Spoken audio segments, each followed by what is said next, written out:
Senhora, de José de Alencar. Capítulo 4. Aurélia estava ocupada em reunir os diversos casais e enviá-los ao meio da sala. Desembargadores de todo o tope e calibre, conselheiros carunchosos, viscondes mofados, marqueses carrancas, tudo tratava e executava-se da melhor vontade, que era o meio de tornar mais leve a penitência. Nisto chegou a Lísia Soares ao braço de Fernando. A travessa trazia nos lábios um sorriso maligno. O olhar beliscava como um alfinete. Está muito entretida com os outros e não se lembra de si? Disse ela. Como? Perguntou Aurélia, voltando-se. Não disfarce. A justiça começa por casa. Aqui está seu marido. Dê o exemplo. Aurélia compreendeu a vingança da amiga, despeitada por não valsar com Alfredo Moreira. Desde a primeira vez que apareceu na sociedade, depois do luto de sua mãe, Aurélia, que apesar da palavra afouta e viva, tinha o casto recato de sua pessoa, resolveu não valsar para arriscar-se a encontrar um desses pares que põe ao vivo a comparação poética da trepadeira enroscada ao musgoso. Declarou, portanto, que não sabia valsar e que nunca poderia aprender porque o giro rápido causava-lhe vertigem. Havia nesta segunda parte um fundo de verdade. Quando valsava no colégio com as amigas, sentia tão vivo prazer nessa dança impetuosa que deixava-se arrebatar e, desprezando o compasso da música, volvia com uma velocidade prodigiosa até que o atordoamento a obrigava a sentar. Convencida de que não sabia realmente dançar, Lísia lembrou-se de tomar uma desforra, obrigando-a a fazer triste figura na sala, ou então a retratar-se de sua esquisitice e acabar com a tal valsa de casados. O que mais estimulara a moça fora a suspeita de que Aurélia fizera aquilo por maldade e só para privá-la de dançar com Moreira. Nisto era injusta. A razão que movera Aurélia, não sei, mas que ela nesse momento não se lembrava da existência da Lísia e do Moreira, disso posso dar certeza. Não seja má, Lísia, disse Aurélia com um modo queixoso, que não ocultava de todo o fino motejo do olhar. Nada, minha cara. Você não dispensa ninguém. Tenha paciência. Eu não sei valsar. Aí é que está a graça. Meu pai também não sabia. Ela sabe. Era meu pai no colégio, observou uma senhora. Há de dançar. Pena de talião, dizia um velho advogado gotoso que voltava da valsa tão estafado como nunca o deixara a mais complicada defesa do juro.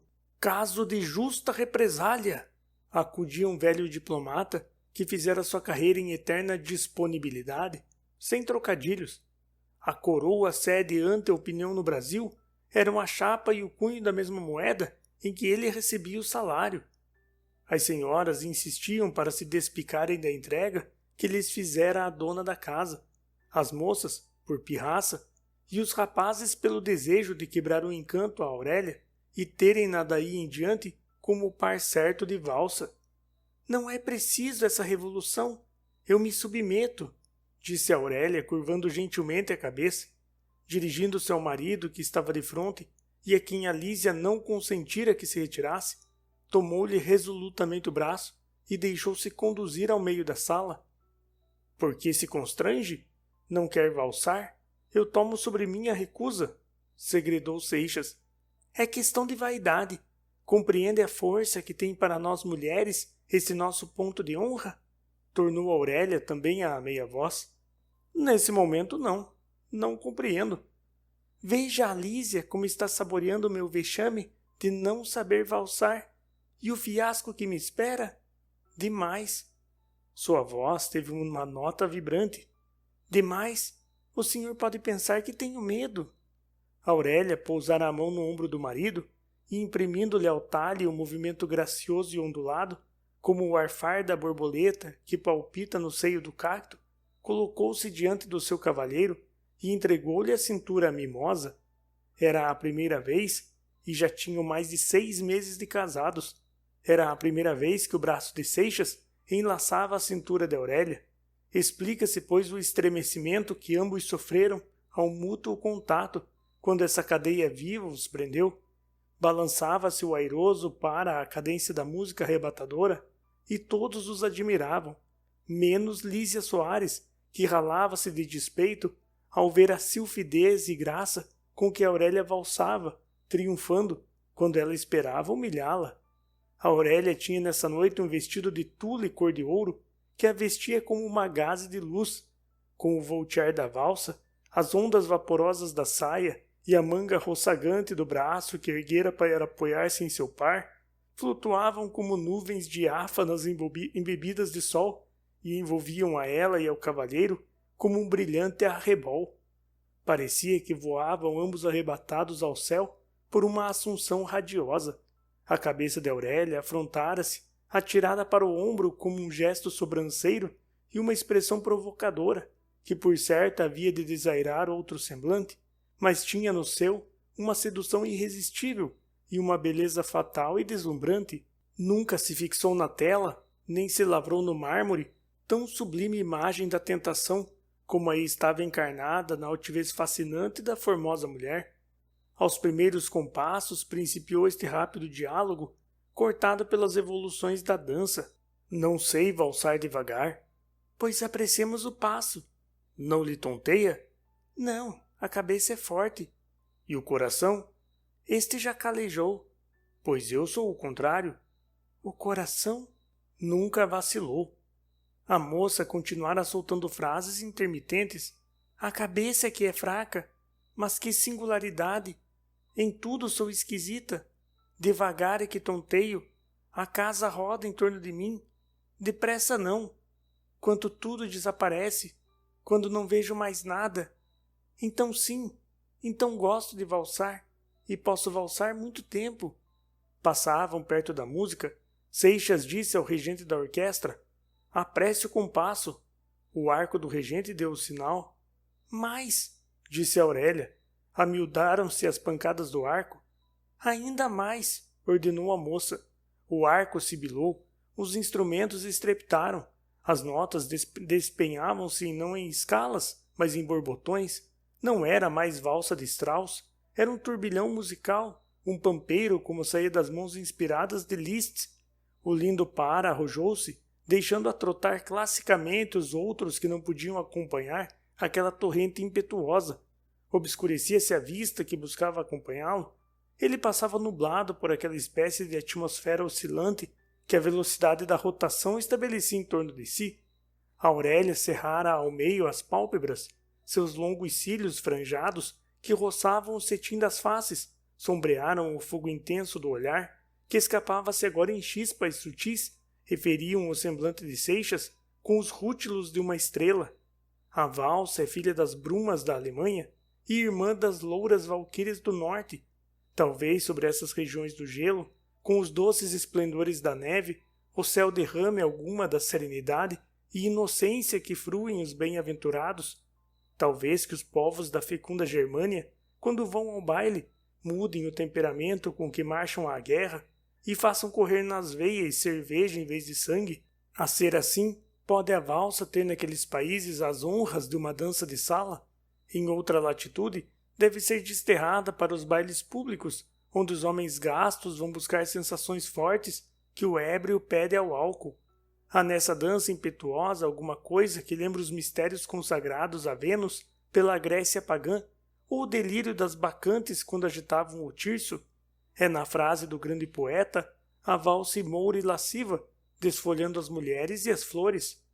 Nunca a linguagem que esse rei da palavra, chamado Vitor Hugo, subjuga e maneja como um brioso corcel, prestou-se à mais eloquente expressão do pensamento. É realmente a desfolha da mulher, a despolpa de sua beleza e de sua pessoa, o que a valsa impudica faz no meio da sala, em plena luz, aos olhos da turba ávida e curiosa. As senhoras não gostam da valsa, senão pelo prazer de sentirem-se arrebatadas no turbilhão. Há uma delícia, uma voluptuosidade pura e inocente nessa embriaguez da velocidade. Aos volteios rápidos, a mulher sente-se nascer-lhe as asas e pensa que voa. Rompe-se o casulo de seda, desfralda-se a borboleta. Mas é justamente aí que está o perigo. Esse enlevo inocente da dança entrega à mulher palpitante, inebriada, as tentações do cavalheiro, delicado embora, mas homem, que ela sem querer está provocando com o casto requebro de seu talhe e traspassando com as tépidas emanações do seu corpo. O que é a valsa mostrava-o aquele formoso par que girava na sala e ao qual, entretanto, defendia os olhos maliciosos da casta e santa auréola da graça conjugal com que Deus os abençoara. Fernando arrependia-se de ter cedido ao desejo da mulher e começava, ele um dos impertérritos valsistas da corte, a recear a vertigem. Seu olhar, alucinado pelas fascinações de que se coroava naquele instante a beleza de Aurélia, tentou desviar-se e vagou pela sala. Voltou, porém, atraído por força poderosa e embebeu-se no êxtase da adoração. Quando a mão de Aurélia calcava-lhe no ombro, transmitindo-lhe com a branda e macia pressão o seu doce calor, era como se todo o seu organismo estivesse ali, naquele ponto em que um fluido magnético o punha em comunicação com a moça. Depois, essa estranha sensação tornou-se ainda mais intensa. Já não tinha consciência de si para perceber distintamente a pressão dos dedos em seu ombro. O que se passava nele era uma verdadeira introscepção da forma peregrina dessa mulher, que ele via em face, mas sentia dentro de si. Aurélia não consente, como outras, que seu cavalheiro a aconchegue ao peito. Entre os bustos de ambos, mantém-se a distância necessária para que não se unam com o volver da dança, e tanto que deixam passagem à claridade do gás. Entretanto, a sensação viva que Fernando experimenta nesse momento é a do contato estreito, íntimo, do talhe palpitante da moça, como se o tivesse fechado em seus braços. Sua alma, semelhante ao molde que concebe a cera branda, vazava em si formosa estátua e recebia o seu toque mavioso. Se o colo de Aurélia pulsava rápido no ofego da valsa, embora os rofos do decote nem de leve roçassem o colete, ele, fechando os olhos e recolhendo-se, palpava em seu peito a rija galba do seio voluptuoso. Se um retraimento lascivo, peculiar à raça felina, imprimia ao dorso de Aurélia uma flexão ondulosa que, dilatando-se no abalo nervoso, brandia o corpo esbelto, essa vibração elétrica repercutia em todo o organismo de Seixas. Era uma verdadeira transfusão operada pelo toque da mão deste na cintura dela, mas sobretudo pelos olhos que se imergiam e pelas respirações que se trocavam. Não há flor de aroma delicado como a boca pura e fresca de uma moça. Outros perfumes conheço mais vivos, alguns fortes e excitantes. Nenhum tem a maga suavidade de um hálito de rosas, fragrância de sua alma, que Aurélia infundia nos lábios do cavalheiro. Neste deleito em que se engolfava, teve Seixas um momento de recobro e pressentiu o perigo. Quis então parar e, por termo a essa prova terrível que a mulher o submetera, certamente no propósito de o render a seu império, como já uma vez o fizera, naquela noite do divã, noite cruel que ainda conservava pungente recordação. Para reparar a parada, conteve a velocidade do passo, percebeu Aurélia o leve movimento, se não teve a repercussão do pensamento do marido, antes que este o realizasse, os lábios murmuraram uma palavra súplice. Não! As pálpebras ergueram-se, os grandes olhos, cheios de luz e de amor, inundaram o semblante de Seixas e cerraram-se logo, levando-lhe toda a vontade e consciência, como uma onda que, depois de espraiar-se, reflui, trazendo no seio quando encontrou em sua passagem. Seixas abdicou-se de si e arrojou-se novamente ao turbilhão. Tudo isto se passara em breves momentos, durante o espaço que o par valsante levara para descrever pelo vasto salão 2 ou 3 elipses. Nos 4 cantos da casa havia para ornato altas jardineiras de bronze, verdadeiro e de trabalho artístico, lembranças de Aurélia que as encomendara da Europa. Eram grupos agrestes, onde se tinham dispostos os lugares dos vasos, mas estes, em vez de flores, recebiam plantas vivas, que formavam assim um bosque a cada ângulo da sala, concorrendo para dar-lhe o aspecto campestre que tanto se aprecia agora e com razão. Há nada mais encantador do que trazer o campo para dentro da cidade, e até da casa, do que entrelaçar com as magnificências do luxo as galas inimitáveis da natureza. No enlace da valsa, o lindo par, ansioso de espaço, e, sentindo-se apertado na sala, alongara a elipse até a extremidade, voltando por detrás de uma das jardineiras, onde não estava ninguém naquela ocasião. Houve um ápice rápido como um pensamento em que o par achou-se oculto pelas longas palmas de uma musácea que se arqueavam graciosamente em umbela. Nesse momento um relâmpago cegou-os a ambos. Duas rosas se embalam, cada uma em sua haste à aragem da tarde, inclinam de leve o cálix e frisam-se roçando as pétalas. Assim tocaram-se as frontes de Aurélia e Fernando, e os lábios de ambos afloraram-se no sutil perpasse. Foi um relance, o elegante par sumira-se atrás da folhagem e já emergia da sombra e nadava na claridade deslumbrante da sala, que ia de novo atravessar na elipse fugaz. Mas Fernando sentiu na face um sopro gelado. Olhou, Aurélia estava desmaiada em seus braços. A gentil cabeça, ao desfalecer, não vergara para o peito, como se aprendesse o ímã dos olhos que a enlevara, inclinou a espádua do cavaleiro, com o rosto voltado para ele. Os lábios descorados moviam-se brandamente, como se sua alma, que ali ficara, estivesse conversando com a outra alma que ali passara. Seixas ergueu a mulher nos braços e levou-a da sala.